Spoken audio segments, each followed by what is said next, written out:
नमस्कार, जोहार। स्वागत है आपका डिजिटल झारखंडी समाचार में। चलिए झारखंड की आज की बड़ी और सभी महत्वपूर्ण खबरों पर बात करते हैं, पर उससे पहले आपसे छोटी सी अनुरोध है कि कृपया वीडियो को एक प्यारा सा लाइक अवश्य कर दीजिएगा, क्योंकि आपका एक लाइक करना ही हमारे मेहनत का फल होता है। तो चलिए शुरुआत करते हैं झारखंड की आज की पहली और बड़ी खबर से।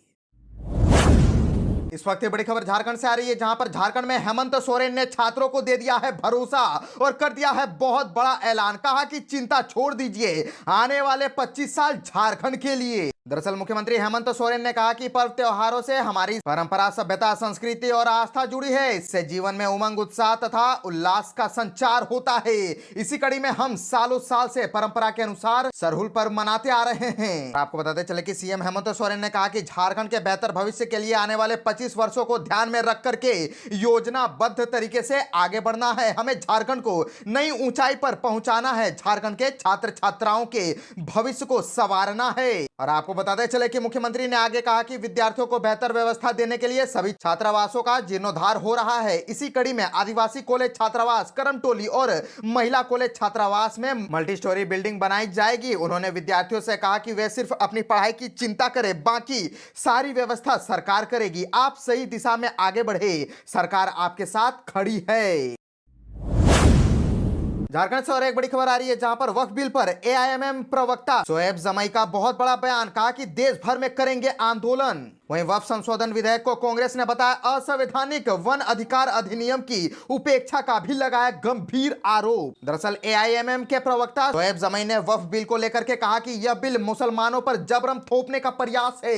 इस मामले को लेकर के देशव्यापी आंदोलन होगा, जिसकी शुरुआत दिल्ली से होगी। इस मामले को लेकर के एआईएमएम प्रवक्ता ने कहा कि राम मनोहर लोहिया ने कहा था कि जब सड़कें सूनी हो जाती है तो संसद आवारा हो जाता है। सड़कें ही इस देश में वर्षों से आंदोलन का जरिया रही है, चाहे वह राम मंदिर का आंदोलन हो, भाजपा का आंदोलन हो, किसान आंदोलन हो या फिर दलित सिख आंदोलन हो। और आपको बताते चले कि शोएब जमाई ने कहा कि हर तरह से आंदोलन का माध्यम सड़क ही रही है। आंदोलन करना लोकतांत्रिक अधिकार भी है। ऐसे में यदि आंदोलन की जरूरत पड़ी तो दोबारा से ऐसे आंदोलन होंगे जो 2020 में हुआ था। और आपको बताते चले कि कांग्रेस के प्रदेश अध्यक्ष केशव महतो कमलेश ने प्रेस कॉन्फ्रेंस कर केंद्र सरकार पर वन अधिकार अधिनियम के प्रति उपेक्षा और इसे लेकर के गंभीर न होने का आरोप लगाया। वहीं वक्फ अधिनियम को असंवैधानिक करार देते हुए इसके विरोध का भी ऐलान किया।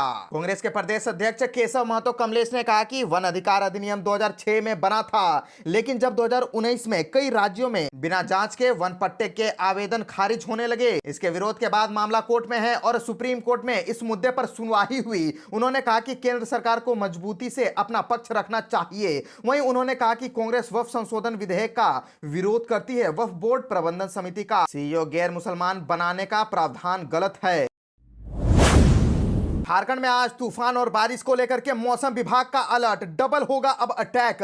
50 किलोमीटर प्रति घंटे की रफ्तार से चलेंगी हवाएं। जी हां, दरअसल राजधानी रांची समेत पूरे राज्य में तपती गर्मी ने आमजनों का जीना मुहाल कर दिया है। तेज धूप के कारण 12 बजे के बाद सड़कों पर कम लोगों की ही आवाजाही रहती है। राजधानी में भी गर्मी से लोगों का हाल बेहाल हो चला है। वहीं दूसरी ओर मौसम विज्ञान केंद्र रांची के पूर्वानुमान ने राहत के संकेत दिए हैं। आज और कल राज्य का मौसम करवट लेगा। दरअसल राज्य के उत्तर पश्चिमी क्षेत्र में पलामू, चतरा, गढ़वा, कोडरमा, लातेहार, लोहरदगा के अलावे निकटवर्ती मध्य भाग यानी कि रांची, रामगढ़, हजारीबाग, गुमला, खूंटी, बोकारो के साथ साथ दक्षिण क्षेत्र, पूर्वी और पश्चिमी सिंहभूम, सिमडेगा और सरायकेला खरसावा में कहीं कहीं मेघ गर्जन होने के साथ साथ 40 से 50 तो वहीं कहीं 60 किलोमीटर प्रति घंटे की रफ्तार से तेज हवाएं बहने की संभावना जताई गई है। और यही नहीं, मौसम विभाग ने इसको लेकर के ऑरेंज अलर्ट तक जारी कर दिया है। साथ ही इन जिलों में बिजली तक गिरने की संभावना जताई जा रही है। तो यदि निकले तो सावधानी से निकले और पेड़ के नीचे बिल्कुल भी खड़े ना हो। मौसम विभाग ने इसे लेकर के ऑरेंज अलर्ट तक जारी कर दिया है। मौसम खराब होने पर बेवजह बाहर नहीं निकलने की अपील भी की गई है। कई किसानों के लिए भी चेतावनी जारी की गई है। इस दौरान फसल के बर्बाद होने की भी संभावना जताई गई है। आपको बताते चले कि मौसम विज्ञानी अभिषेक आनंद ने बताया कि अगले 3 दिनों तक राजधानी व आसपास के जिलों में आंशिक बादल छाए रहेंगे और वर्षा होने की संभावना है। साथ ही अगले 5 दिनों तक अधिकतम तापमान में कोई बड़े बदलाव की संभावना नहीं है। झारखंड और आदिवासियों को होगा बहुत बड़ा फायदा, सांसद में बोले किरेन रिजिजू। दरअसल नरेंद्र मोदी की सरकार ने वक्फ अमेंडमेंट बिल 2025 को संसद में पेश कर दिया है। केंद्रीय अल्पसंख्यक कार्य मंत्री किरेन रिजिजू ने लोकसभा में वक्फ विधेयक 2025 को चर्चा और पारित कराने के लिए पेश किया। उन्होंने कहा कि कांग्रेस की अगुवाई वाली संयुक्त प्रगतिशील गठबंधन यानी कि यूपीए सरकार ने वक्फ कानून में कई बार बदलाव किए और इसको अन्य कानूनों से ऊपर कर दिया, इसीलिए इसमें संशोधन की जरूरत पड़ी। उन्होंने संशोधन के बारे में जानकारी भी दी जिसमें एक ऐसा भी प्रावधान है जिससे झारखंड के आदिवासियों को भी फायदा होने वाला है। किरेन ने अपने भाषण में कहा कि वक्फ विधेयक 2025 में ऐसा प्रावधान किया गया है कि शेड्यूल 5 और शेड्यूल 6 की जमीनों पर वक्फ बोर्ड कभी दावा नहीं कर पाएगा। झारखंड की काफी जमीन है जो शेड्यूल 5 में आती है, ऐसे में इस बिल के पास हो जाने पर झारखंड के आदिवासियों की जमीन पर वक्फ बोर्ड कभी दावा नहीं कर पाएगा। रिजिजू ने लोकसभा में विपक्षी दलों पर जमकर के निशाना साधा और कहा कि विपक्ष ने उन मुद्दों पर लोगों को गुमराह करने की कोशिश की। वक्फ विधेयक का हिस्सा नहीं है। मंत्री ने कहा कि संसद भवन पर भी वक्फ दावा कर रहा था, पर पहले की यूपीए सरकार ने काफी संपत्ति गैर अधिसूचित करके दिल्ली वक्फ बोर्ड को दे दी थी। और उन्होंने कहा कि पिछले साल बिल पेश करते समय सरकार ने इसे दोनों सदनों की एक संयुक्त समिति को भेजने का प्रस्ताव किया था। उन्होंने कहा कि समिति की रिपोर्ट आने के बाद उसकी सिफारिश के आधार पर केंद्रीय मंत्रिमंडल ने मूल विधेयक में कुछ बदलाव को मंजूरी दी थी।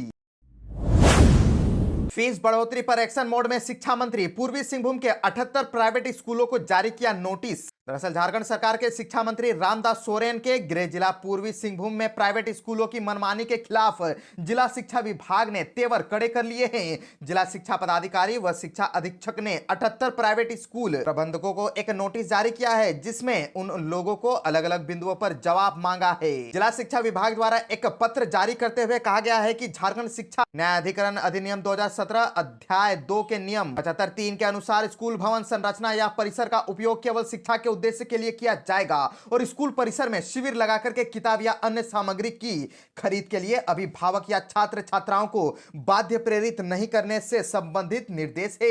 इसके बावजूद स्कूल परिसर का उपयोग किताब बेचने के लिए किया जा रहा है। उक्त पत्र में यह भी बताया गया है कि अभिभावक या छात्रों को किताब खरीदने के लिए किसी खास दुकानदार के लिए बाध्य नहीं किया जाए, लेकिन अक्सर यह देखा जाता है कि स्कूल द्वारा निर्धारित विक्रेता के अलावा किसी अन्य विक्रेता के पास उक्त किताबें उपलब्ध नहीं होती है। जिला शिक्षा पदाधिकारी मनोज कुमार व जिला शिक्षा अधीक्षक आशीष कुमार पांडे ने स्कूल प्रबंधकों से 3 अप्रैल तक अपना जवाब सौंपने को कहा है। साथ ही यह चेतावनी भी दी है कि अगर स्कूल प्रबंधकों ने गलत जानकारी दी तो स्कूल का भौतिक सत्यापन किया जाएगा और गलत जानकारी देने पर स्कूल प्रबंधक पर कड़ी से कड़ी कार्रवाई की जाएगी। जिला शिक्षा विभाग की ओर से झारखंड निःशुल्क और अनिवार्य बाल शिक्षा का अधिकार नियमावली 2011 से नियम 12(1) ख का उल्लेख किया गया है, जिसमें बताया गया है कि उक्त नियम में यह वर्णित है कि स्कूल को किसी व्यक्तियों के समूह या किन्हीं अन्य व्यक्तियों के लाभ के लिए नहीं चलाया जाएगा। लेकिन कुछ स्कूलों के ऑडिट रिपोर्ट की हड़ताल करने के बाद स्पष्ट हुआ कि व्यय से अधिक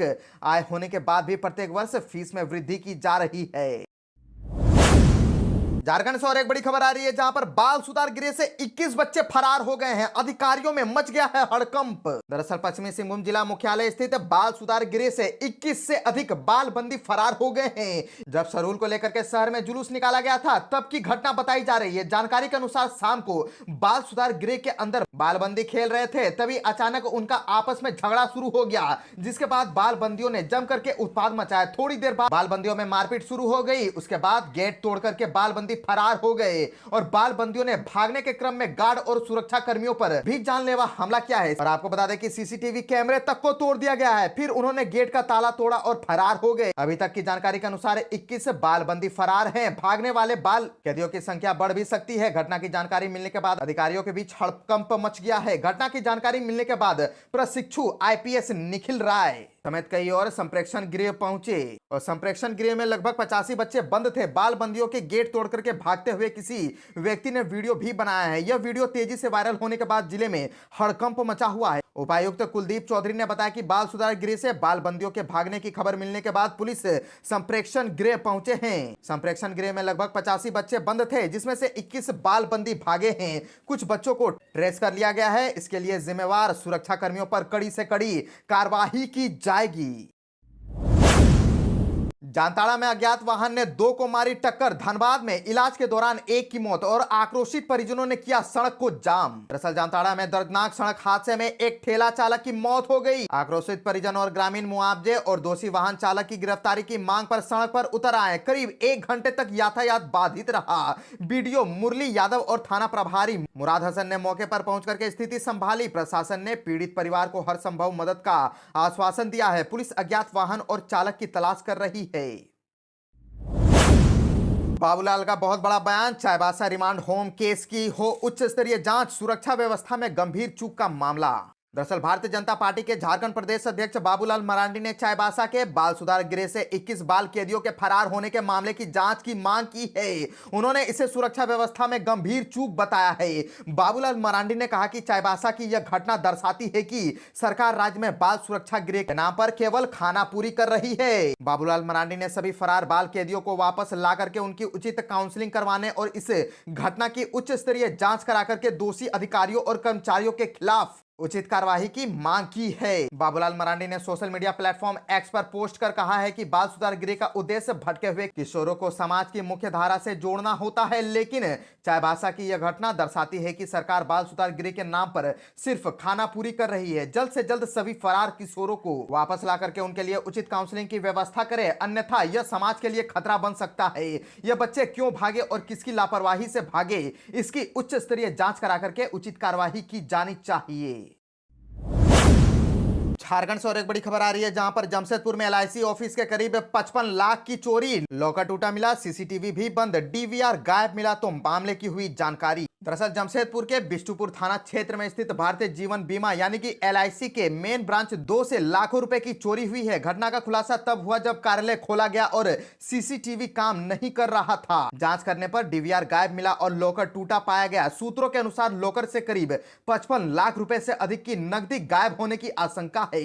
हालांकि सही आंकड़ा एलआईसी प्रबंधन और पुलिस की जांच के बाद ही स्पष्ट हो पाएगा। घटना की सूचना मिलते ही बिष्टुपुर पुलिस मौके पर पहुंची और पूरे कार्यालय परिसर की जांच शुरू कर दी। पुलिस कर्मचारियों से भी पूछताछ कर रही है और आसपास के इलाकों के सीसीटीवी भी खंगाल रही है। इस घटना को बेहद पेशेवर ढंग से अंजाम दिया गया है। डीवीआर गायब होने से सीसीटीवी फुटेज नहीं मिल पा रहे हैं, जिससे जांच में चुनौती आ रही है। हालांकि पुलिस जल्द ही इस मामले को सुलझाने का दावा कर रही है। इस बड़े चोरी कांड में एलआईसी कार्यालय की सुरक्षा व्यवस्था पर भी गंभीर सवाल खड़े कर दिए गए हैं।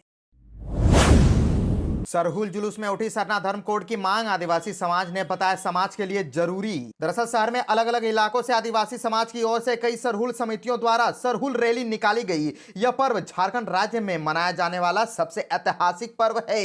इस पर्व में प्रकृति की पूजा और प्रार्थना की जाती है। जमशेदपुर के उराव बस्ती में सरहुल रैली में पूर्व मुख्यमंत्री सह केंद्रीय मंत्री अर्जुन मुंडा और जमशेदपुर पूर्वी की भाजपा विधायक पूर्णिमा साहू शामिल हुई। पूर्णिमा साहू आदिवासी परिधान में नजर आई और महिलाओं के साथ नृत्य किया। सरना धर्म कोड की मांग को लेकर के बिरसा नगर सरहुल समिति ने सरहुल रैली निकाली। बैनर पर सरना धर्म कोड लागू करो के नारे के साथ रैली निकाली गई। आपको बता दें कि झारखंड में सरना धर्म कोड लागू करने की मांग वर्षों पुरानी। इस मामले में राज्य सरकार भी गंभीर है। वहीं आदिवासी समाज लगातार इसे लागू करने की मांग कर रहा है। बिरसा नगर सरहुल समिति के सदस्य सोना राम ने कहा कि सरहुल हमारा प्रकृति का त्योहार है और हम इसकी पूजा करते हैं, लेकिन सरना धर्म कोड हमारे समाज के लिए जरूरी है, जिसकी मांग लगातार की जा रही है। तब तक इसे लागू नहीं किया जाता, तब तक मांग जारी रहेगी। दौरान पूर्व केंद्रीय मंत्री अर्जुन मुंडा ने कहा कि इस दिन सरना वृक्ष की पूजा की जाती है। इस दौरान सकवा फूल यानी साल के पेड़ का फूल चढ़ाया जाता है। यह पर्व मनुष्य को प्रकृति के करीब लाने का काम करता है, इसीलिए हमें प्रकृति की पूजा करनी चाहिए और उसकी रक्षा करनी चाहिए।